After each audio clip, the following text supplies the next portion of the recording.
సిద్దిపేట జిల్లా చెర్యాల మండలం ఆకునూరు గ్రామంలో ఓ ఇంట్లో సిలిండర్ బ్లాస్ట్ అయింది. అకస్మాత్తుగా మంటలు చెలరేగి సిలిండర్ పేలడంతో 6గురికి గాయాలయ్యాయి. ఘటనలో శెట్టి భాస్కర్ ఇల్లు పూర్తి దగ్ధమైంది.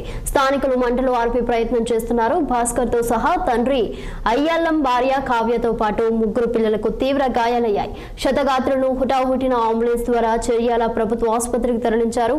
అనంతరం వైద్యుల సూచన మేరకు సిద్దిపేట ఏరియా ఆసుపత్రికి షిఫ్ట్ చేశారు.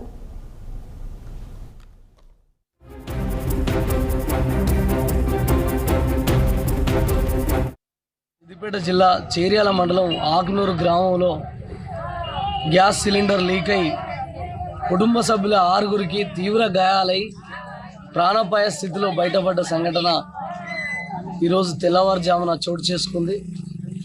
చేర్యాల మండల కేంద్రంలో ఫైర్ స్టేషన్ లేకపోవడం కారణంగా ఇలాంటి అగ్ని ప్రమాదాలు జరిగి ఎంతోమంది ప్రాణాలు కోల్పోతున్నటువంటి పరిస్థితి ఉంది. గతంలో కూడా అనేక సంఘటనలు జరిగినాయి. గడ్డి వాములు కావచ్చు, ఇటు ఇళ్లలో సిలిండర్ వేలి ప్రాణాలు వదులుకున్నటువంటి పరిస్థితి ఉంది.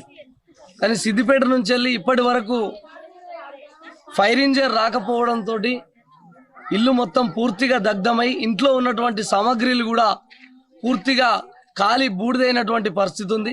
వెంటనే జిల్లా కలెక్టర్ గారు, ఉన్నతాధికారులు దీనిపైన చర్యలు చేపట్టి చేర్యాల ప్రాంత ప్రజలకు ఫైర్ స్టేషన్ అందుబాటులో ఉండే విధంగా చర్యలు చేపట్టాలని ఈ సందర్భంగా మేము గ్రామ ప్రజలుగా డిమాండ్ చేస్తున్నాం.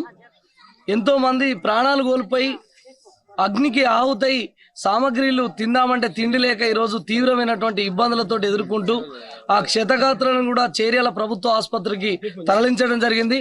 మెరుగైన వైద్య చికిత్స కోసం సిద్దిపేట ఏరియా ఆసుపత్రికి తరలిస్తున్నారు. ఆ కుటుంబాన్ని ప్రభుత్వం, ఉన్నతాధికారులు ఆదుకోవాలని సందర్భంగా డిమాండ్ చేస్తా ఉన్నాం. సిద్దిపేట జిల్లా చేర్యాల మండలం ఆకునూరు గ్రామం